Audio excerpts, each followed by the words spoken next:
주밖에 나의 마음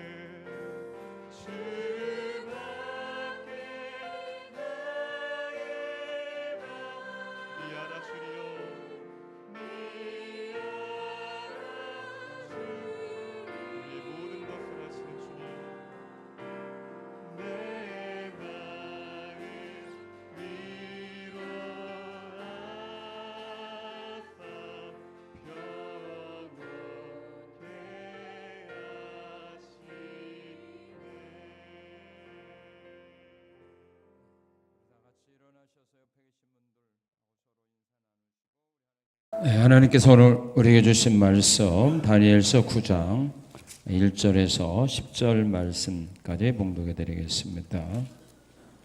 메대 족속 아하수에로의 아들 다리오가 갈대아 나라 왕으로 세움을 받던 초태 고 그 통치 원년에 나 다니엘이 책을 통해 여호와께서 말씀으로 선지자 에레미야에게 알려주신 그 연수를 깨달았나니 곧 예루살렘의 황폐함이 70년 만에 그치리라 하신 것이니라.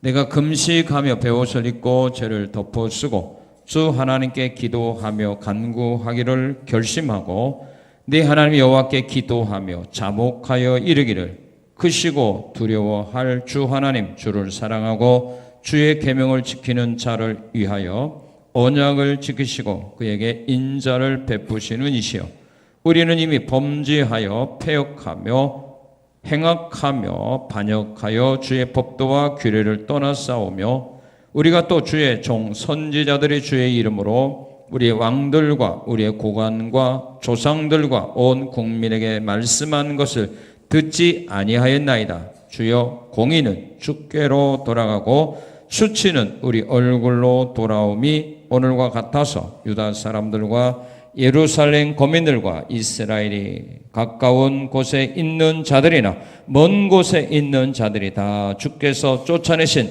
각국에서 수치를 당하여 싸우니 이는 그들이 주께 죄를 범하였음이니이다.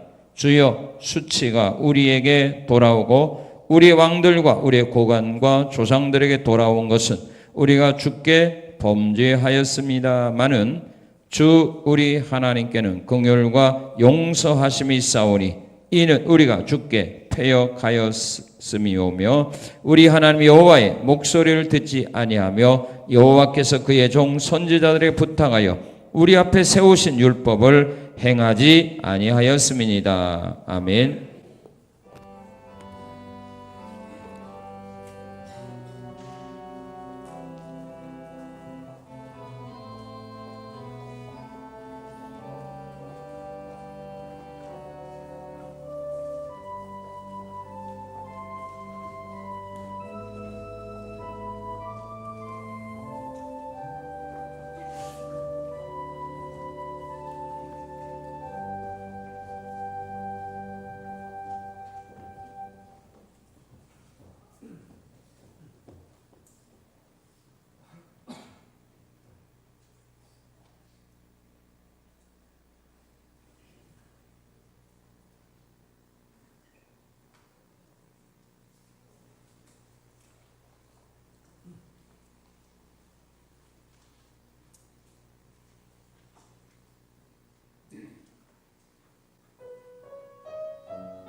인도의 성자 간디도 어렸을 적에는 평범한 소년들처럼 그런 아이로 성장했습니다.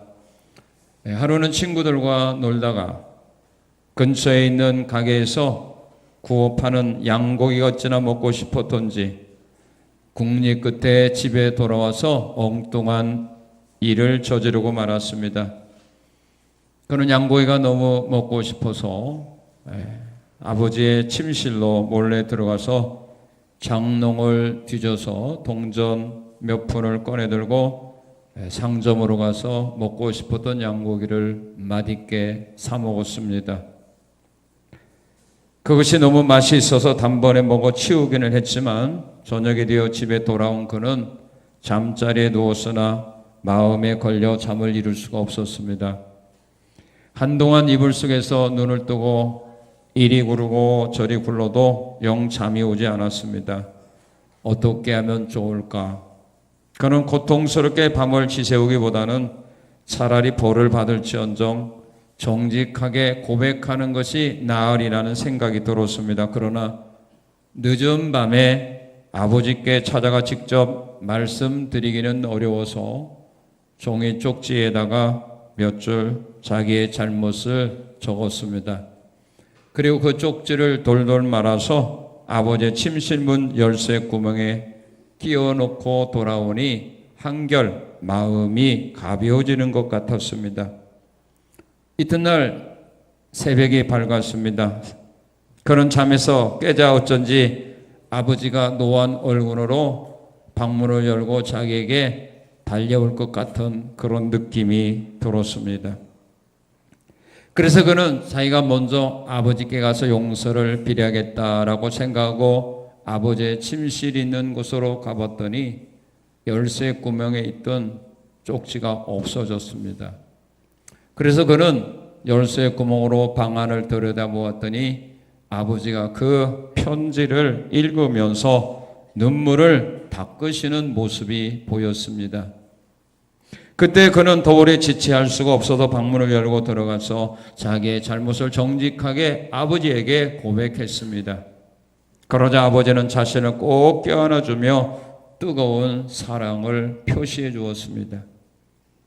후에 그는 성인이 되어서 이때의 경험을 회고하면서 아버지의 용서해 주시는 그 얼굴을 보면서 하나님의 인자하신 얼굴을 발견할 수 있었다라고 수료하였습니다. 부모는 자녀가 자신의 잘못을 깨닫고 회개할 때 그 모든 죄를 다 용서해 줍니다. 형제가 친구가 용서해 주지 못하는 죄일지라도 부모는 용서해 줍니다. 선지자 다니엘은 조상들이 하나님께 잘못한 죄가 무언가를 깨닫고 그는 하나님 앞에 회개하게 됩니다. 하나님은 다니엘의 회개하는 기도를 들으시고 이스라엘의 포로 생활로부터 그들을 다시 구원하여 그들의 고국으로 돌아갈 수 있는 길을 열어주게 되었습니다. 오늘 우리가 하나님께 범한 죄가 무언가를 깨닫고 회개한다면 하나님은 우리가 과거에 잃어버렸던 모든 것들을 다시 회복시켜주는 길로 우리를 인도해 주십니다. 이스라엘 백성들이 주라고 부르는 하나님이 있습니다. 이스라엘 백성들이 나의 주인이라고 부르는 하나님이 계십니다. 그 하나님이 누군가 우리가 알아야 됩니다. 우리가 믿고 섬기는 아버지라 부르는 나의 주인이라고 고백하는 그 하나님이 어떤 분인가를 우리가 바로 알아야 우리가 범죄하는 길에 빠지지 아니하고 또한 범죄했다 할지라도 다시 아버지의 품으로 돌아올 수 있는 믿음과 소망을 가질 수 있기 때문입니다. 우리가 믿는 하나님, 그 하나님은 어떤 하나님이냐? 다니엘이 주라고 불렀던 그 하나님이 어떤 하나님인가? 이스라엘 백성들이 주라고 부르면서 섬겼던 그 하나님은 어떤 하나님인가? 오늘 우리가 바로 알아야 됩니다. 우리가 주라고 부르는 그 하나님은 어떤 하나님이냐 하면 바로 이런 하나님입니다. 우리 4절을 한번 같이 읽겠습니다. 내 하나님 여호와께 기도하며 자복하여 이르기를 크시고 두려워할 주 하나님, 주를 사랑하고 주의 계명을 지키는 자를 위하여 언약을 지키시고 그에게 인자를 베푸신 이시며, 이스라엘 민족이 주라고 부르며 믿고 의지했던 그 하나님이 어떤 하나님입니까? 계명을 지키는 자에게는 언약을 지키시는 하나님입니다. 믿습니까? 계명을 지키는 자에게만 하나님이 약속하신 것을 지킨다, 그런 말입니다. 신구약 성경은 하나님 우리에게 하신 약속들입니다. 이 성경에는 수많은 약속들이 있습니다. 하나님이 우리에게 약속한 것이 바로 성경입니다. 그런데 이 약속은 누구에게 지키느냐? 교회 다니는 사람들에게만 지키는 것이 아닙니다. 교회 직분자라고 지켜주는 것이 아니라 누구에게 지켜주느냐? 하나님의 계명을 지키는 자에게만 하나님도 약속한 것을, 언약한 것을 지킨다, 이 말입니다. 목사일지라도 장로일지라도 권사일지라도 그들이 하나님의 계명을 지키지 아니하면 하나님이 그들에게 언약한 거 하나님도 안 지킨다는 말입니다. 그러나 평신도일지라도 초신자일지라도 어린아이일지라도 그들이 하나님의 언약하신 말씀을 지키며 나간다면 하나님도 그들에게 약속하신 은혜와 사랑과 복을 베풀어 줍니다.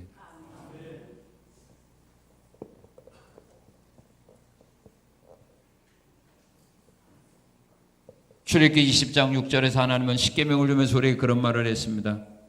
나를 사랑하고 내 계명을 지키는 자에게는 천대까지 은혜를 베푼다. 믿습니까? 지키는 자에게 은혜를 베풀지, 지키지 아니한 사람에게는 하나님의 약속은, 하나님의 은혜는, 하나님의 약속한 복은 그에게 임하지 않습니다.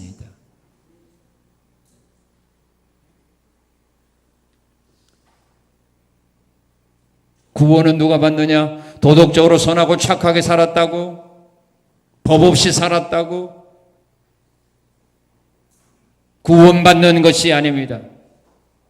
아무리 그 사람이 악하고 불의하게 살고 살인 강도라 할지라도 그가 예수 믿으면 구원받는 거고, 도덕적으로 흠과 티가 없이 살았다 할지라도 그가 예수를 믿지 아니하면 그는 구원을 받지 못하는 겁니다.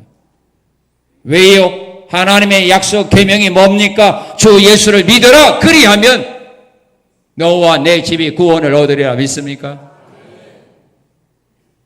예수 믿으라는 계명을 지키는 자에게 하나님도 약속하신 대로 구원을 주는 겁니다. 아무리 선하고 깨끗하게 인생을 살아온 사람이라도 예수를 믿지 아니하면 하나님은 그에게 구원을 줄 수가 없습니다. 신명기 28장도 말합니다. 너희가 삼가 내 계명을 듣고 지켜 행하면 내가 너희에게 복을 주겠다. 행하면 복을 주고 너희가 내 계명을 지켜 행하지 아니하면 내가 너희에게 저주 내린다. 계명을 지켜야 하나님도 약속을 지킵니다. 직분 가졌다고, 은혜 받았다고, 능력 받았다고 하나님이 약속 지키는 거 아닙니다. 그거 가졌다고 교만 떨면 안 돼요. 그것 때문에 은혜 주고 그것 때문에 복 주는 거 아니란 말이에요. 계명을 지켜야 돼요.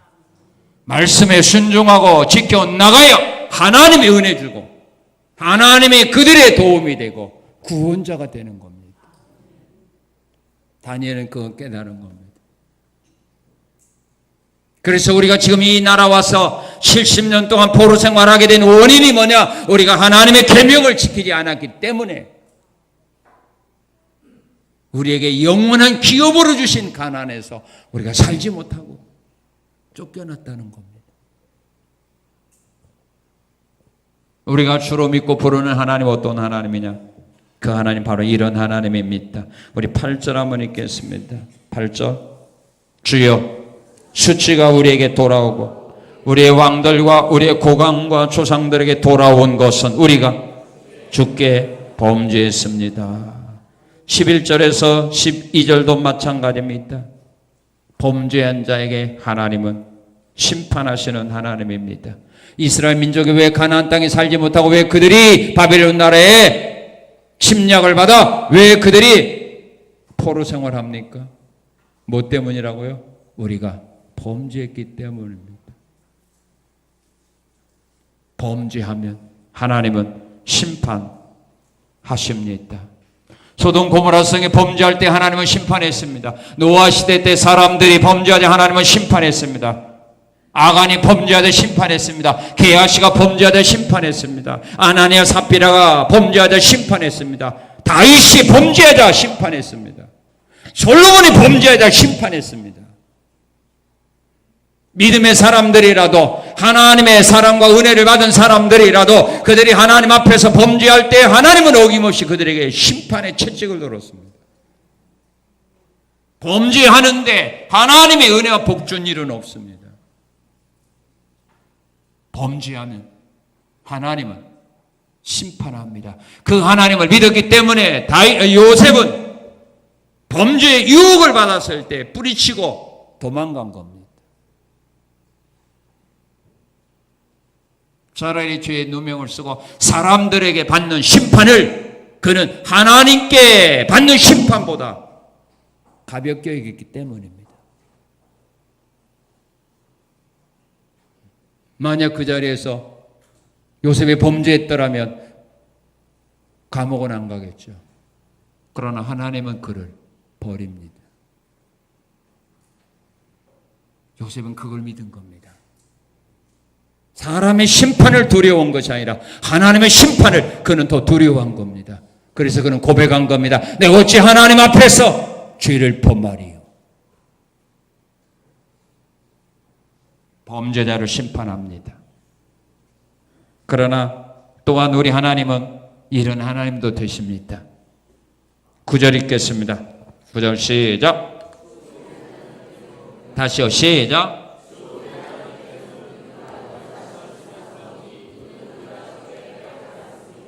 예.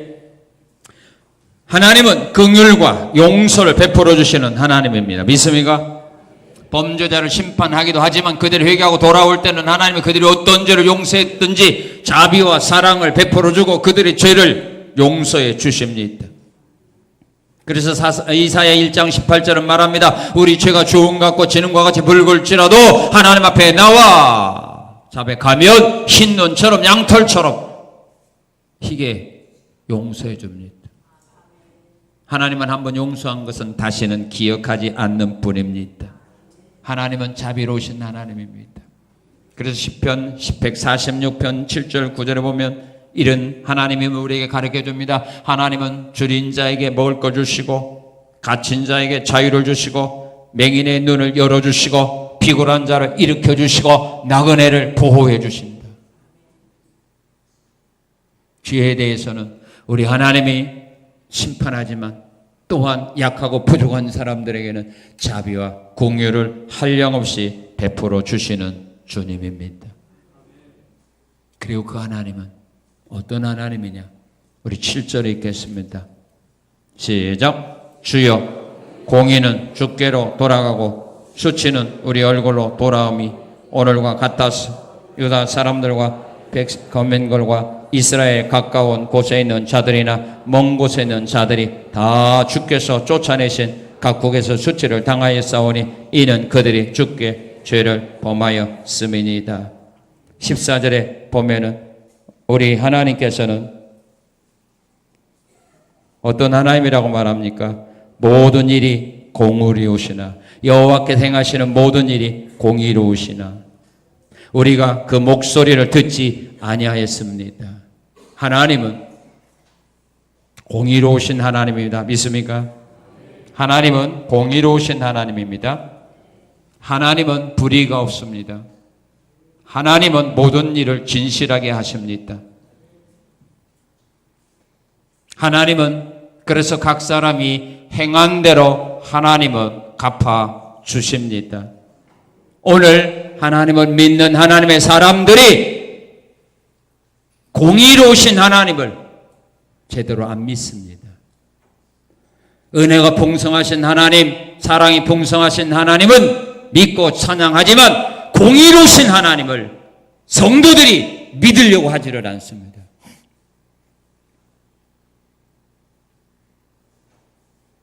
행한 대로 갚으시는 하나님, 심은 대로 거두게 하시는 하나님을 말로는 이론적으로 믿으면서도 자기의 삶 속에서는 믿지 않는다는 말입니다. 오늘 우리가 진정으로 공의로우신 하나님을 믿는다면 오늘 우리의 언어나 우리의 생활이 이렇게 되겠습니까? 우리가 교회에서 사명 맡아 일할 때, 직장에 가서 일할 때 하나님이라고 믿지 않는 증거라는 말입니다. 그래서 우리 예수 믿는 사람들이 세상 사람들에게 비난받고 조롱받는 거 아닙니까? 왜? 맛을 잃어버렸기 때문입니다. 주님은 분명히 말했습니다. 소금이 맛을 잃어버리게 되면 사람들에게 발필이라고. 심은 대로 행한 대로 거두게 하시는 하나님을 믿는다면 내가 한 일에 대하여 사람들이 인정하든 말든 그게 무슨 상관이 있습니까? 사람에게 인정받고 사람에게 칭찬받으려고 일하는 겁니까? 그건 관계가 없는 겁니다. 그래서 주님은 우리에게 말씀했습니다. 은밀한 곳에 행할지라도 하나님은 다 알고 갚아주리라. 믿습니까? 진정으로 우리가 공의로우신 하나님을 믿는 믿음으로 신앙생활하고 공의로우신 하나님을 믿는 믿음으로 사명 감당한다면 왜 사람을 의식하고 사람이 인정하지 않고 비난하고 조롱한다고 어찌 시험 들고 상처받을 수가 있단 말입니까?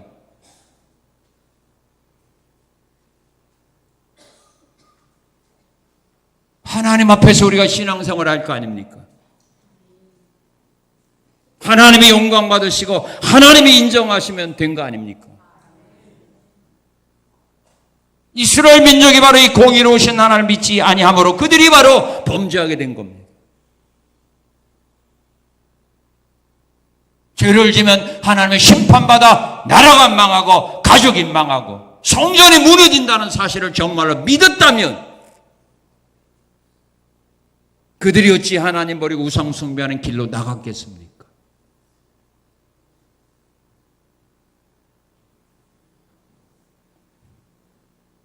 다니엘은 이제야 깨닫고 회개하는 겁니다.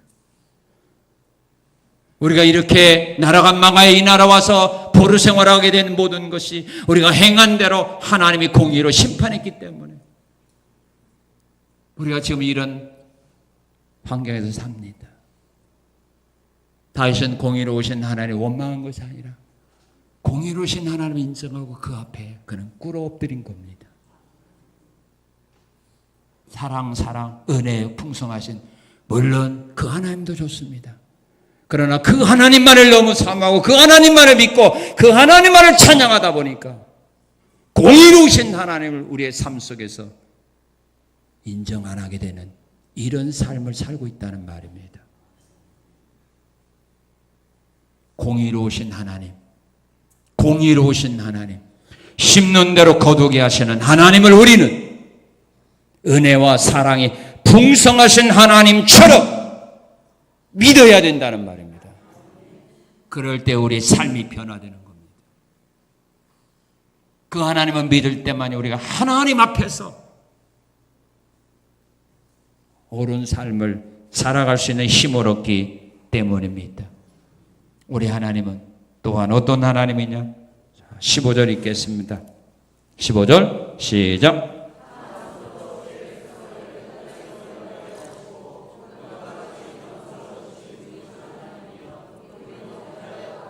예, 우리를 구원해 주신 하나님입니다. 애굽에서 구원해 주셨던 그 하나님이라는 거 다니엘은 믿고 고백하고 있습니다. 하나님은 우리를 구원해 주시는 하나님입니다. 우리의 영혼을 사망에서 구원해 주신 하나님입니다. 지옥에서 구원해 주신 하나님입니다. 죄와 허물로 죽었던 우리의 영혼을 구원해 주시는 하나님입니다.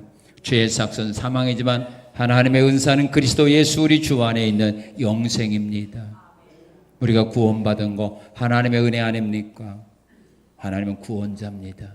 수렁에서, 죄악 가운데서, 멸망 가운데서 우리를 건져주신 분이 바로 구원의 하나님입니다. 다니엘은 이 하나님을 다시 믿습니다. 애굽에서 우리를 구원해 주셨던 하나님, 이곳에서 우리도 구원해 달라는 그런 믿음을 가지고 구원의 하나님을 인정합니다. 그리고 그 하나님 앞에 그는 기도하는 겁니다. 지금도 하나님의 구원은 변함없습니다.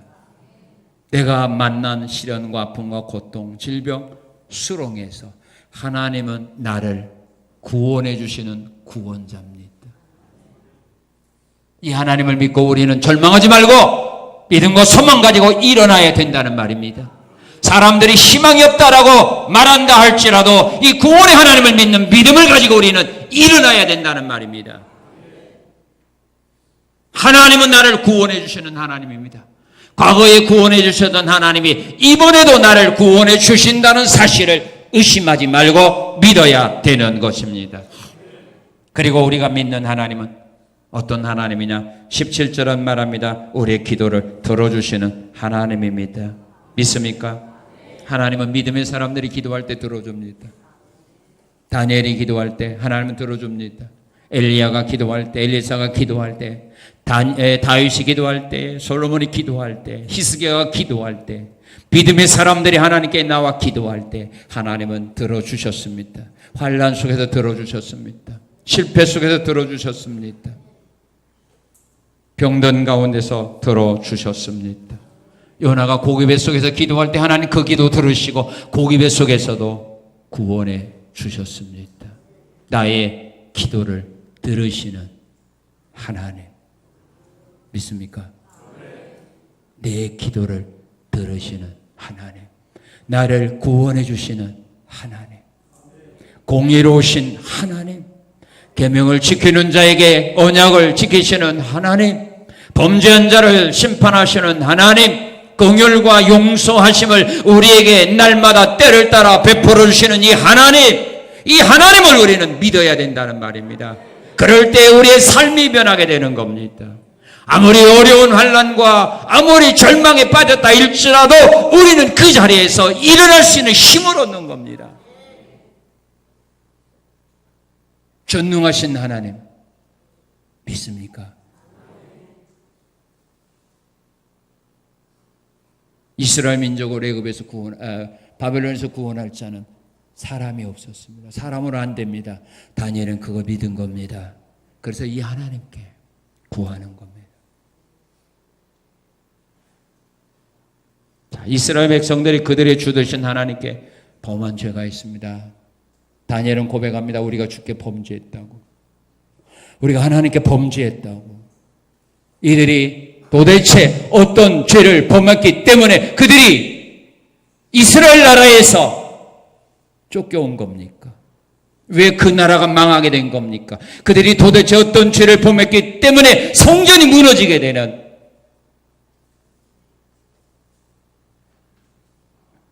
그런 어려움을 당합니까? 오늘 우리도 이 죄를 범하게 된다면 지금 여러분들이 누리는 모든 거 하루아침에 무너집니다. 탑을 쌓기는 힘들어도요 무너뜨리기는 쉽습니다. 지금 여러분들이 누리고 있는 모든 거 여러분이 죽을 때까지 누리고 있다고 생각하지 마십시오. 하나님 불어버리면 순간 무너져 버립니다. 하나님은 가나안 땅을 아브라함과 그 후손들에게 영원한 기업으로 주었습니다. 그 영원한 기업으로 주었는데 왜 그 땅을 왜 바벨론 나라에게 왜 아수르 나라에게 왜 빼앗겼습니까? 그 땅에 살던 그들이 왜 그들의 침략을 받아 왜 죽임을 당했습니까? 왜 하나님을 섬기던 성전이 그들에 의하여 무너지게 되었습니까? 도대체 무슨 죄를 지었기에 하나님이 그들을 버린 겁니까? 무슨 죄요? 압니까? 이 죄예요. 얼마나 무서운 죄인가.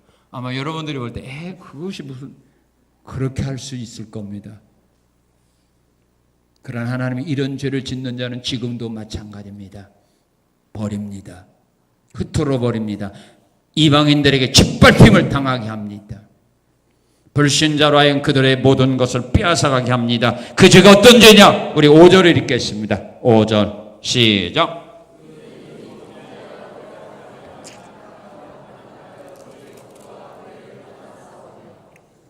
예. 자, 우리 10절, 11절 같이 읽겠습니다. 우리 하나님 여호와의 목소리를 우리가 듣지 아니하며 여호와께서 선지자에 부탁하여 우리 앞에 세우신 율법을 행하지 아니하였습니다. 온 이스라엘이 주의 율법을 범하고 치우쳐, 그렇죠? 무슨 죄입니까? 하나님 말씀에서 떠난 죄입니다. 하나님의 말씀에서 떠난 죄입니다. 하나님의 말씀에서 떠나자 하나님은 이스라엘 민족을 버렸습니다. 말씀에서 떠난 죄입니다. 르호보암 왕이 나라가 견고해지고 세력이 강화되자 그가 하나님의 말씀을 버렸습니다. 그러자 하나님은 애굽 왕 시삭을 통하여 유다 나라를 침략하게 만들었습니다. 말씀을 버리자 하나님은 애굽 나라를 통하여 이스라엘 나라를 공격하게 합니다. 이스라엘 백성들이 하나님을 버리고 우상 숭배하는 길로 나가자 하나님은 아수르 군대를 통하여서 이스라엘 민족들을 점령하게 하고 그들을 포로로 잡아가게 합니다.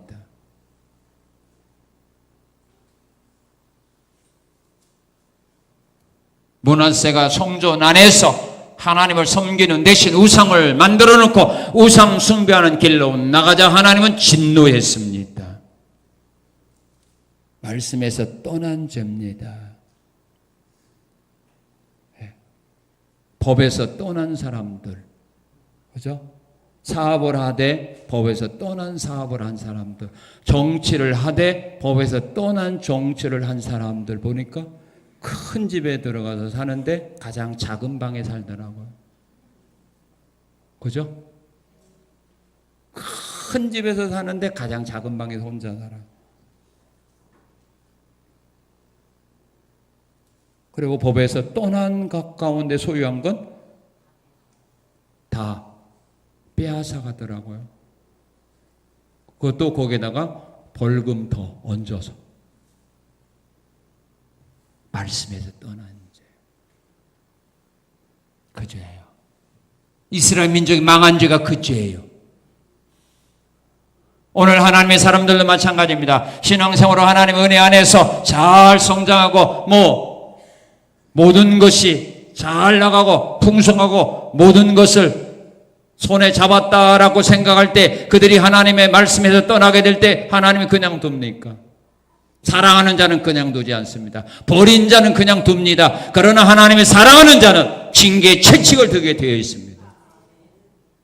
말씀에서 떠나면 하나님이 이방인들로 하여금 그걸 접수하게 만듭니다. 그리고 무슨 죄가 이렇게 이스라엘 민족이 망하게 됐느냐? 하나님은 범죄하면은요, 말씀을 떠나게 되면 그냥 즉시 심판한 거 아닙니다. 기회를 한번 줍니다. 무슨 기회냐? 이런 기회를 주는데 그 기회마저 거부하기 때문에 심판받는 겁니다. 말씀을 떠나는 자들에게, 그리고 자기 멋대로 신앙생활하는 자들에게 하나님의 기회를 줍니다. 무슨 기회를 줍니까? 이런 기회 줍니다. 6절 읽겠습니다. 6절 시작.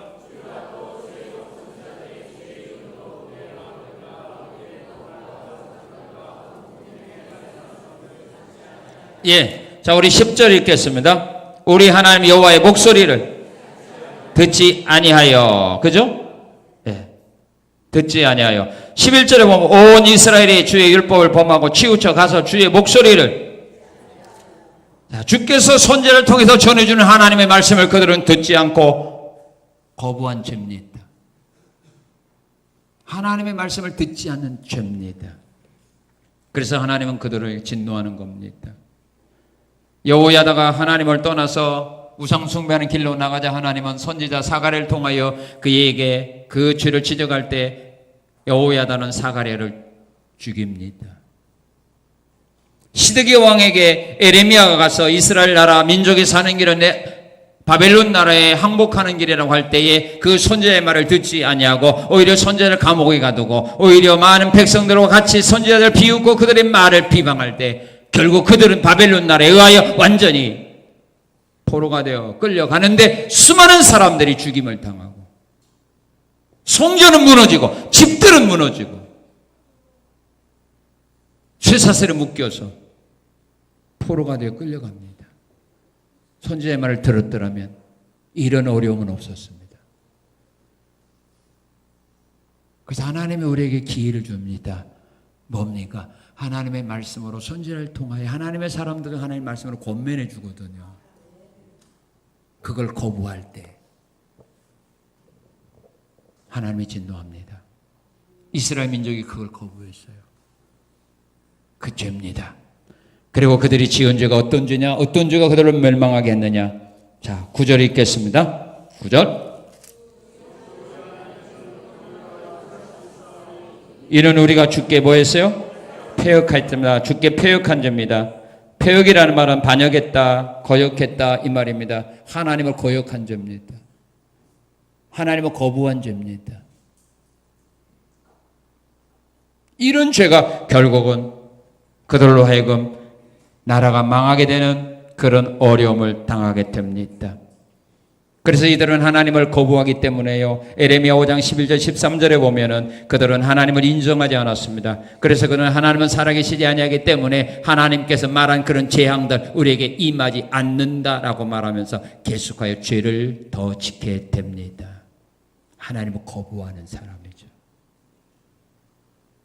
그게 순서입니다. 시험 들고 상처받은 사람들 그러죠. 말씀 떠나서 어려움 당한 사람 그러죠. 하나님 말씀 권면하면 안 듣죠. 그 다음에 뭐예요? 나 이제부터 교회 안 다녀. 나 이제부터 예수 안 믿어. 이거 바로 하나님 거역하는 죄거든요. 그럼 누구 손해인데? 누구 손해죠? 자기 손해지 뭐. 뭐 안 믿어갖고 지옥 가면 좋지 뭐. 누구를 위해서 예수 믿나요? 자기를 위해서 믿는 거지. 상대를 위해서, 전도자를 위해서, 남편을 위해서, 아내를 위해서 예수 믿는 것처럼. 그렇게 생각하지 마세요. 큰 코 다쳐요. 왜 하나님 거역하는 거야? 옛날 사람은 지금이랑 똑같아요. 순서가 똑같아요. 거역해요. 그리고 어떤 죄냐? 13절 읽겠습니다. 13절 시작.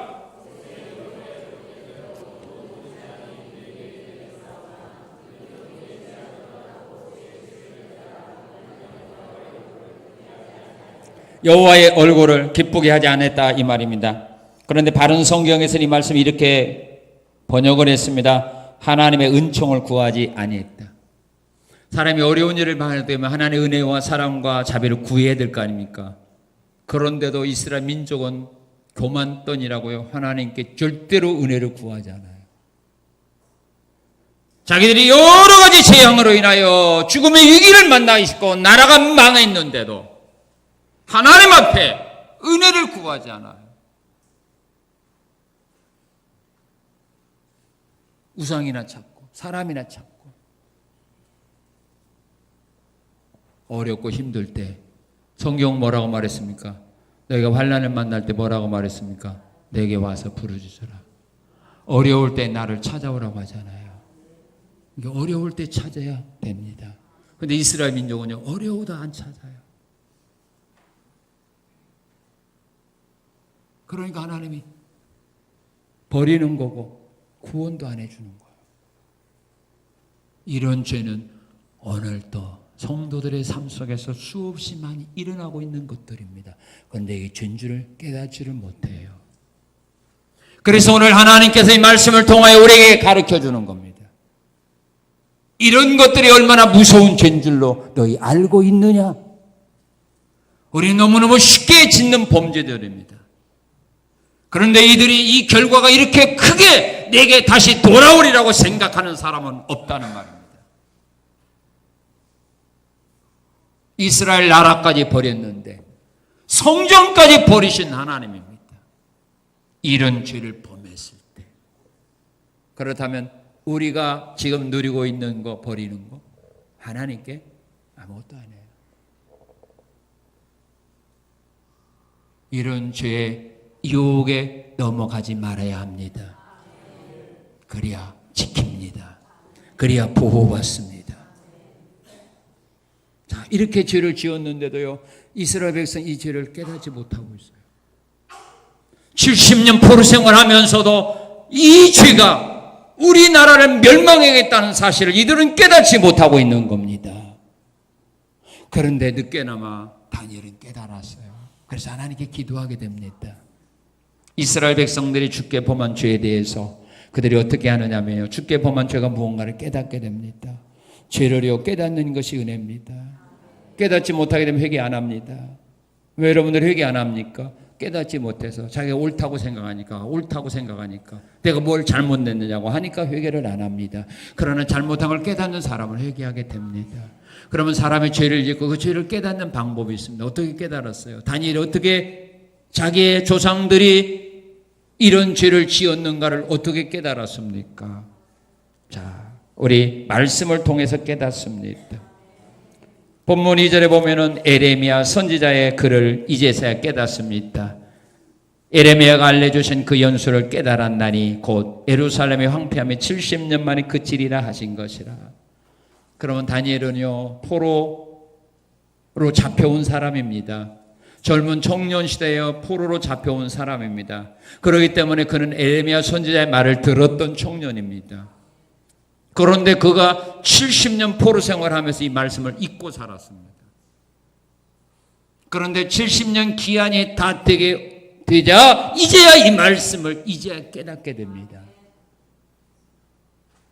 우리가 성경을 날마다 읽습니다. 근데 날마다 읽는데 그냥 넘어갔는데 어느 순간인가 그 말씀이 딱 눈에 띄면서 믿어지는 말씀이 있습니다. 평생을 신앙생활하고 성경을 몇백 독 해도 안 믿어지고 그냥 성경이보다 넘어가는데 언제 어느 순간인가 그 말씀이 칵 믿어지는 말씀이 있어요. 그게 응답이에요. 그때 그 말씀을 이룰 때가 되니까 하나님으로 하여금 그로 하여금 눈에 띄게 하고 말씀을 믿게 하는 거예요. 왜? 그 말씀을 이루어 주기 위해서. 성경 말씀을 깨닫게 하고 믿게 하는 자가 누구예요? 성령님 아닙니까? 이 다니엘도요 70년이 다 돼 이때서야 그 말씀을 깨달은 거예요. 그 말씀 깨닫고 이제야 우리가 잘못해서 이런 어려움을 당했구나 해서 그가 하나님 앞에 기도하기 시작을 하는 겁니다. 로마서 3장 19절 20절에 보면 율법으로 죄를 깨닫는다 그렇게 말합니다. 말씀을 듣지 못하는 사람은요 죄가 뭔가를 깨닫지 못해요. 오늘 여러분들이 이 말씀을 들으기 때문에 말씀을 떠나는 거, 선지자들은 말씀을 듣지 않는 거, 하나님을 거부하는 거, 어렵고 힘든 일을 만났는데 하나님께 은혜를 구하지 않는 거, 이것이 큰 죄예요, 작은 죄예요? 얼마나 큰 죄예요? 내가 사느냐 죽느냐는 거예요.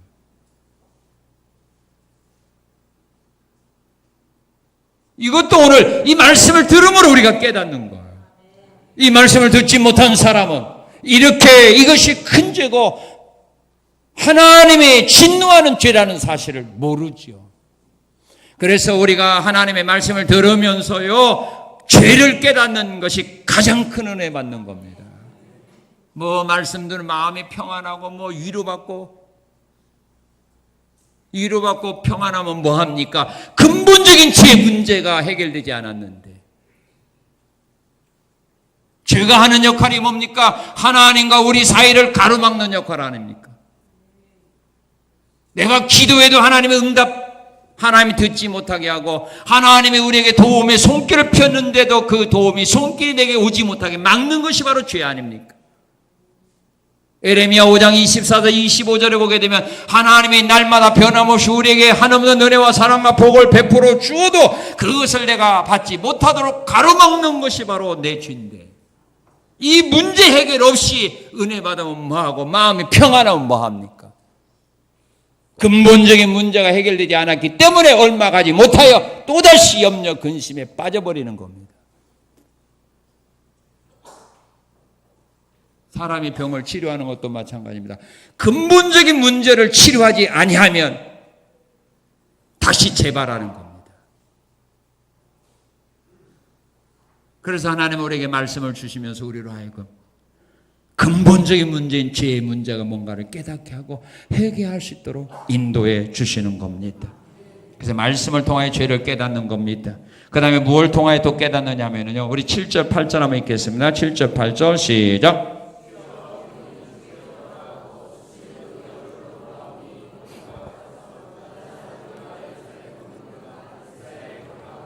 예, 됐습니다. 뭘 통하여 죄를 깨닫습니까? 수치를 당함으로 그렇습니다. 고국에서 쫓겨나 각국에서 수치를 당하는 고난을 통하여 이들이 죄를 깨닫게 됩니다. 탕자가 돌아갔을 때요, 탕자가 자기 목소의 재산을 가지고 아버지 집을 떠났을 때요, 탕자가 만약에 성공했더라면 자기가 하늘과 아버지께 범죄했다고 깨달았을까요? 그렇지 않으면 그때 내가 오기 잘했다고, 그때 내가 오지 않으면 지금도 내가 형님 눈치 보며 아버지 눈치 보며 살아갈 텐데 그때 내가 너무나도 잘했다고 말했을 거 아니에요. 성공했다면. 그죠? 대답 안 해요. 그죠? 실패하니까, 죄디 취급 받으니까 하늘과 아버지께 내가 범죄했다 깨닫는 거예요. 잘못했는데도요, 사람들에게 인정받고 사랑받고 존경받으며 자기 잘못한 거 깨닫지 않아요. 잘했다고 해요. 각국에 흩어 수치당하니까 깨달았어요. 그다음 뭘 통하여 죄를 깨닫느냐면요, 12절 13절 같이 읽겠습니다. 시작. 주께서 큰 재앙을 우리에게 내리사 우리와 및 우리를 재판하던 재판관들을 쳐서 하신 말씀을 이루셨사오니 온 천하에 예루살렘에서 일어난 일 같은 것이 없나이다. 모세가 율법에 기록된 대로 이 모든 재앙이 우리에게 내렸사오니 뭘 통하여 깨닫습니까? 재앙을 통하여 깨닫습니다. 사람은 어려움 만나게 되면 깨닫습니다. 모세가 구스 여인을 아내로 취했을 때 그의 형 아론과 또한 미리암이요 모세를 비방했습니다. 그때는 자기들이 옳다고 생각했습니다. 그런데 하나님이 진노하사 미리암이 나병에 걸리자 즉시 그들은 모세한테 와서 우리가 잘못했다고, 우리가 잘못했다고 회개합니다. 길이 험하다고 원망과 불평했던 이스라엘 민족들이 불뱀에 물려 사람들을 죽어가자 그들이 모세에게 나와 말합니다. 우리가 하나님과 당신에게 잘못했다고, 길이 나쁘다고 원망하고 불평하고 우리가 잘못했다고. 만약에 그들이 불뱀에 물리지 않았더라면 그런 고백 안 합니다.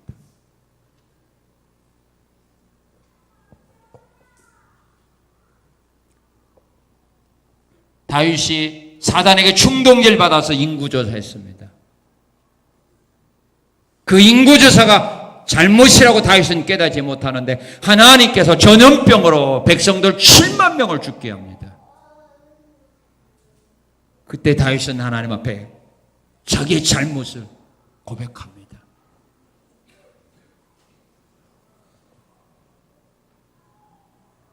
재앙이 없었다면 다윗은 사탄이 충동질발을 일해놓고도 자기는 옳은 일을 했다고 살아갔을 겁니다. 그런데 재앙을 만나자 자기의 잘못을 깨닫고 회개합니다. 그래서 우리의 주변에서 나타나는 모든 여러 가지 재앙은 우리로 하여금 숨겨져 있는 죄를 짓고서도 죄인 줄 모르고 살아가는 우리로 하여금 그 죄를 회개할 수 있는 기회를 준다는 사실로 받아들이고 무엇을 잘못했는가를 우리는 깨닫고 회개해야 합니다. 깨달아야 회개할 거 아닙니까? 그래서 다니엘은 회개합니다. 어떻게 회개합니까? 3절에 보니까 3절 읽겠습니다. 시작. 내가 금식하며 베옷을 입고 죄를 덮어쓰고 주 하나님께 기도하며 간구하기로 결심하고 금식하며 기도합니다. 그리고 겸손한 마음과 자세를 가지고 회개합니다. 그리고 어떻게 회개합니까? 4절 5절에 보게 되면 내 하나님 여호와께 기도하며 뭐하기를? 자복하기를. 스스로 자기의 죄가 무언가를 하나님 앞에 고백합니다. 탕자가 스스로 아버지께 와서 자백합니다. 내가 하늘과 아버지께 범죄했다고. 잠언 28장 13절은 말합니다. 죄를 숨기는 자는 형통하지 못하나 죄를 잡아가는 자는 버림을 받지 아니하고 불쌍히 여김을 받느니라. 믿습니까? 죄를 숨기면 하나님께 심판받지만 자신의 지은 죄를 회개하면 그 사람은 하나님이 절대로 버리지 않습니다. 하나님이 회개하는 사람은 안 버립니다.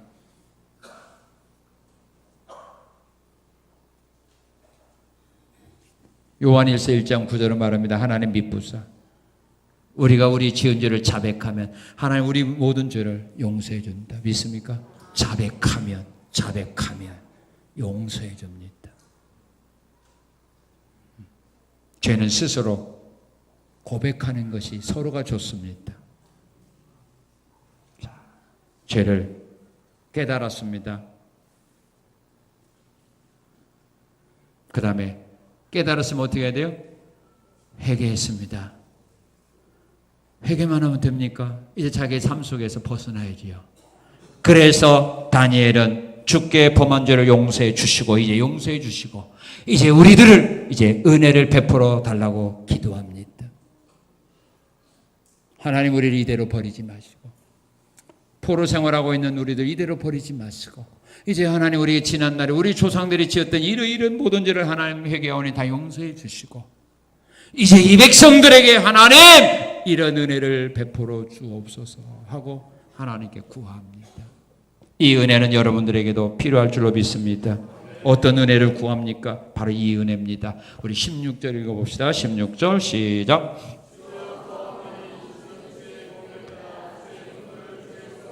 예, 뭘 떠나게 달라? 뭘 떠나게 달라? 주의 분노를 떠나게 달라고 기도합니다. 이제 그만 좀 떠나게 달라. 주님이 분노로 인하여 우리가 거의 70년 동안 이 땅에 와서 포로 생활하고 있는데 이제 이 진노를 주여 우리의 삶 속에서 떠나게 해주십시오. 지금 여러분이 당하는 고통과 아픔의 이 분노에서 이 분노가 이 아픔의 고통이 죽을 때까지 갔으면 좋겠어요? 말 안 하는 거 보니까 그러기 원하는가 보죠? 그러기 원합니까? 그러면 기도하시라고. 다니엘처럼 기도하시라고. 이제 이 분노를 주여 내게서 떠나게 하옵소서. 주의 분노가 우리의 가정에서 이제 떠나게 하시고 우리의 삶의 현장에서 이 주의 분노가 이제 떠나게 하옵소서. 내가 잘못함으로 말씀을 어기고 불순종의 길로 걸어가므로 하나님이 진노하사 내게 내리니 모든 재앙이 이 아픔이 고통이 질병이 이제 내게서 떠나가도록 하나님 내게 은혜를 베풀어 주옵소서. 구해야 될 거 아닙니까?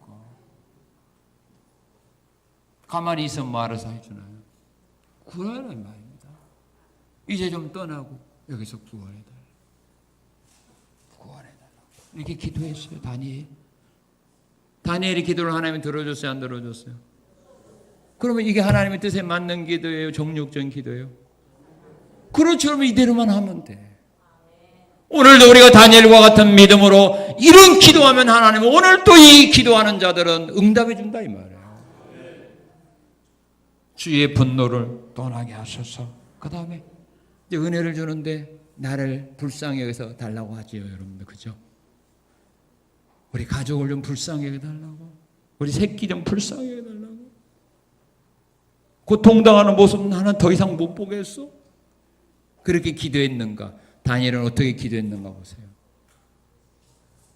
자, 우리가 고통과 아픔 속에서 기도할 때 어떻게 기도했는가? 다니엘은 이런 고통과 아픔 속에 어떻게 하나님 앞에 기도하는가? 자, 우리 17절 읽어보겠습니다. 17절 시작.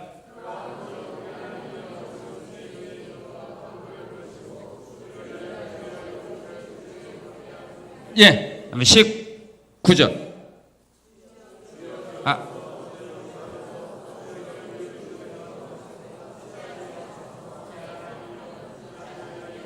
예, 은혜와 사랑과 복을 베풀어 주시 고통과 고난 속에서 우리를 구원해 주시는데 누구를 위하여?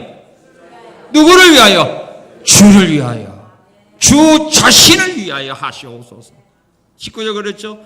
주 자신을 위하여.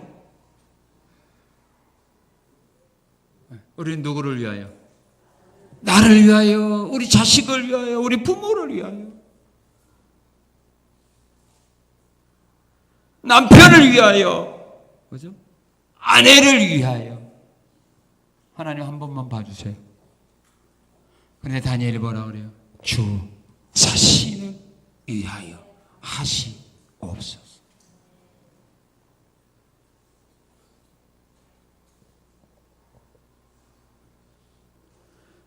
신명기 9장 25절 이하에 보면 이스라엘 민족들이요 금송아지 우상을 만들어 섬길 때에 하나님이 진노하사 모세에게 그런 말을 합니다. 내가 이 민족들을 다 멸해버리고 모세 너를 통하여 아브라함과 같이 큰 민족을 이루게 하겠다라고 말할 때 여러분 같으면 아멘 하겠소? 그렇지 않으면 안 하겠소? 아멘 하겠죠? 웃는 거 보니까, 대답 안 한 거 보니까 뻔해요. 근데 모세는 그렇게 하나님 약속이 뭐라고 말한 줄 아냐면 하나님 그렇게 하면 안 된다고 말했어. 만약 하나님이 이 백성들을 여기서 만약에 범죄했다고 이들을 죽여버린다면 애굽 사람들이 하나님에 대해서 뭐라고 말하겠습니까? 하나님이 이스라엘 민족을 애굽에서 구원하기는 했는데 그들에게 약속하신 땅으로 인도할 만한 능력이 없어서 광야에서 죽였다 할까? 이렇게 말할 거 아닙니까? 그렇지 않냐면 또 하나님이 이 백성들을 미워했기 때문에 애굽에서 구원해서 이들을 이곳에서 죽였다라고 말할 건데 그럼 하나님 어떻게 됩니까? 그럼 하나님 무능한 하나님밖에 안 되잖아요. 그런 이들을 용서해달라는 거죠. 하나님의 영광을 위하여 하나님의 이름을 위하여 이들을 용서해 주어야 저들이 하나님의 능력을 인정할 거 아닙니까? 모세가 이렇게 기도할 때 하나님 모세 기도 그래 알았다 주를 위하여. 열왕기상 18장에 보면은 갈멜산상에서 이 엘리야가 하나님 앞에 불로응답에다 기도할 때 뭐라고 합니까? 여호와가 하나님이신과 내가 주의 종이 되심을 이들로 하여금 알게 하기 위하여 불로응답하소서. 여호와가 진정으로 살아계신 하나님임을 저들이 알게 하기 위하여 불을 응답해 달라는 말이에요. 나 살려주기 위해서가 아니라. 그럴 때 하나님 불응답하는 거 아닙니까? 여기 다니엘도 마찬가지입니다. 우리를 이 포로된 삶 속에서 구원해 주시는 것은 우리를 위해서가 아니라 주 자신을 위하여. 하나님이 약속하지 않았습니까? 70년이 지나게 되면 이 백성들을 애굽에서 바벨론에서 구원하리라고 하신 그 말씀을 이루기 위해서 은혜 달라는 거예요. 지금 여러분들이 하나님께 기도하는 내용과 다니엘이 기도한 내용이 뭐가 다른가? 다르다면 빨리 고치셔야 돼요. 기도 내용을 고치셔서 기도에 응답이 있어요. 그리고 무슨 기도합니까? 18절에 보면 말합니다. 우리 형편을 눈을 떠서 살펴달라고 기도합니다. 하나님의 눈에 의인들이 하는 일을 언제나 보살펴 주시는 분이기 때문입니다. 우리 형편을 하나님 살펴달라고. 그 다음에 또한 18절 19절에 보면 우리 기도를 들어달라고 기도합니다.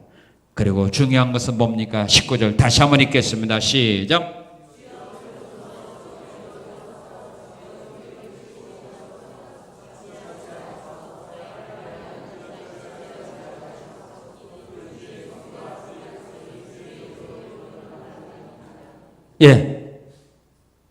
뭐라고 기도합니까? 주여 들으시고 주의 용서 주의 귀를 기울이시고 뭐하소서? 행하소서. 지체하지 마옵소서. 하나님 내 기도 들으시고 지체하지 마시고 내가 기도한 대로 지체하지 마시고 뭐 해달라는 거예요? 행해달라는 겁니다.